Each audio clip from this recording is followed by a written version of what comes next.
Hey everyone, Jay Cotter here with LPT Realty in the Tri-Cities.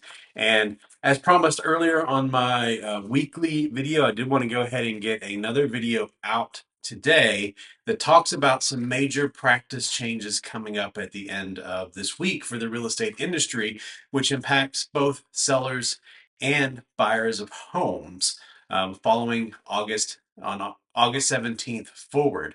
So what are those changes? Well, I did a little video on them earlier that talked about the NAR settlement and what the National Association of Realtors and its multiple listing services agreed to do in a settlement as far as practice changes. But I wanted to just kind of retouch on those this week it is since the time is here. So I do have notes with me because I wanted talk very precisely about these changes and what they mean for you. So, what do you say we go ahead and get into it? Bringing everything back down to brass tacks, there's really two changes that have happened. The first, realtors who are MLS participants working with buyers must enter into written agreements with their buyers before touring a home. Yes. So, what does that mean for the buyer? Well, that means that if you want to start looking for a home to purchase, one of the first things you need to do, besides getting pre-approved so you know how much you can afford, is hire a real estate agent and enter into a written agreement with them. That then allows that agent to start showing you properties. They cannot show you properties without you having first hired them to represent you.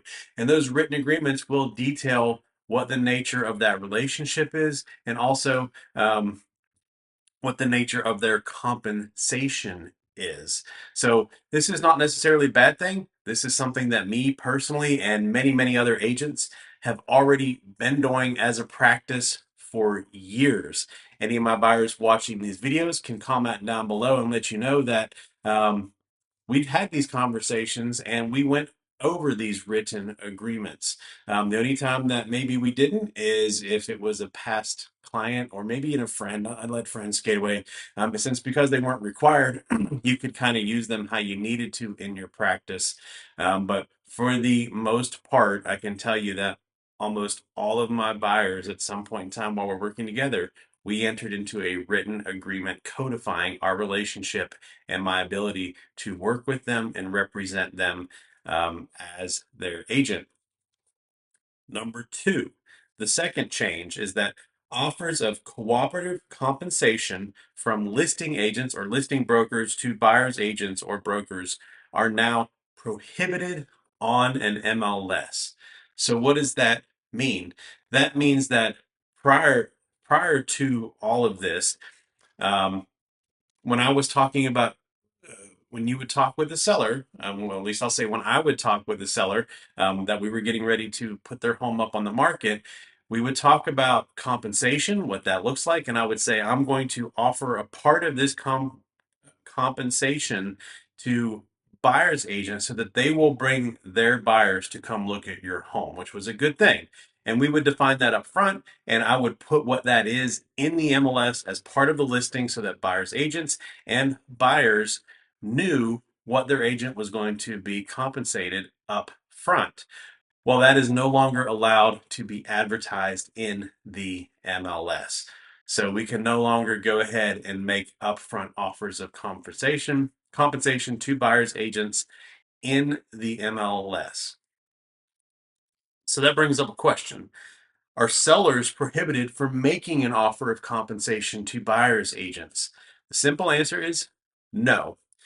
Offers of compensation may continue to be an option that consumers can pursue off MLS through negotiation and consultation with real estate professionals. And sellers can still offer buyer concessions on an MLS. Buyer concessions are things like offering to give a certain amount towards closing costs or other things related to the buyer's cost of purchasing that home, just not the buyer's agent's compensation. So that is what has to have been removed from the MLS. So sellers can still offer that. It just can't be advertised on the MLS. I know, makes sense. Makes I'm not going there. I'm going to be good. Um, so, reality check number one, buyers that have been under contract with their buyer's agent have always been responsible for making sure their buyer's agent was compensated. So that if the listing agent wasn't willing to compensate them or the sellers weren't willing to compensate them, then the buyer was going to have to figure out how their agent was going to be compensated. Now, the only exception to that is the foolish agents that were out there not getting a written agreement from their buyers.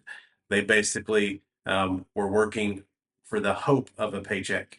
So that was never best practices. That hasn't been best practice, or not never, but that has not been best practices for agents for a while. And it's always been a best practice to enter into a written agreement with their clients, whether that's a seller or a buyer, so that all the expectations were out there. Everybody knew what was going on, and everybody knew what the compensation was, and who was paying it, and what was going on.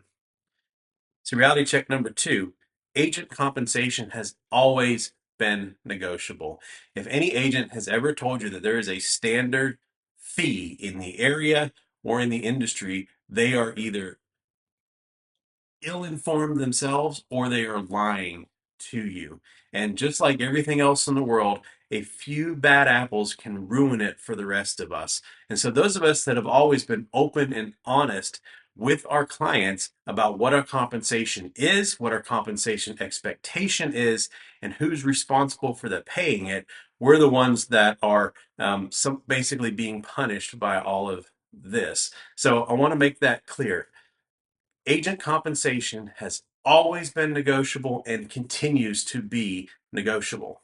So, one of the things that I want to um, promise is that these practice changes really are not going to impact my business that much. What I mean by that is as I've already been doing, I will continue to talk to my uh, sellers about what are the best practices for helping them get their home sold for the most amount of money in the least amount of time. One of those being continuing to offer buyer's agent compensation as an option because I think the last statistic, 80, 90, 90% of buyers out there are working with agents. So if you refuse to help them pay for their agent, then you're going to put yourself at a competitive disadvantage to the other sellers that are willing to do that. And you're going to shrink that pool of possible buyers that there are for your home. So it's not really a good idea to do. And so I will continue to talk to them about what are those best practices for helping them get their homes sold. Because the reality is, buyers aren't going to overnight all of a sudden be able to figure out how to help their agents get compensated for the time that they're spending with them.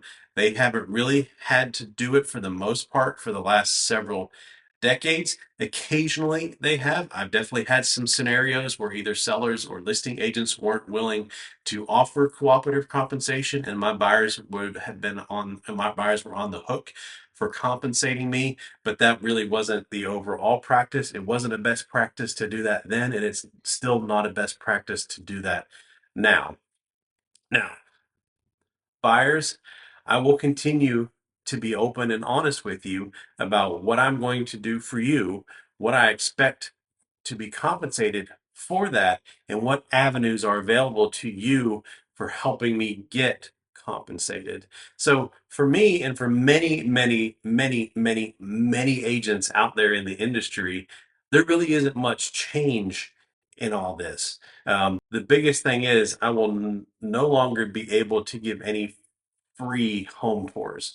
So what I mean by that is many times people that either I didn't know or that weren't referred to me to somebody else that were just blind leads, I would let them look at. I would take them to show them a home they were interested in, and then say and explain to them my services and what I would offer them. And if they want me to continue to do for this, then we needed to sit down and go over the process and enter into a written buyer's representation agreement before I would continue to offer my services to them. So that's going away because now we have to have that conversation before we can go out and start touring homes, even the first one. So that's really the only change, which is a minor change for me personally, and like I said, for many, many other agents out there. So I know the value that I bring to my clients, and I hope to continue to bring that same value post all of these industry changes. So I hope that all of this made sense to you.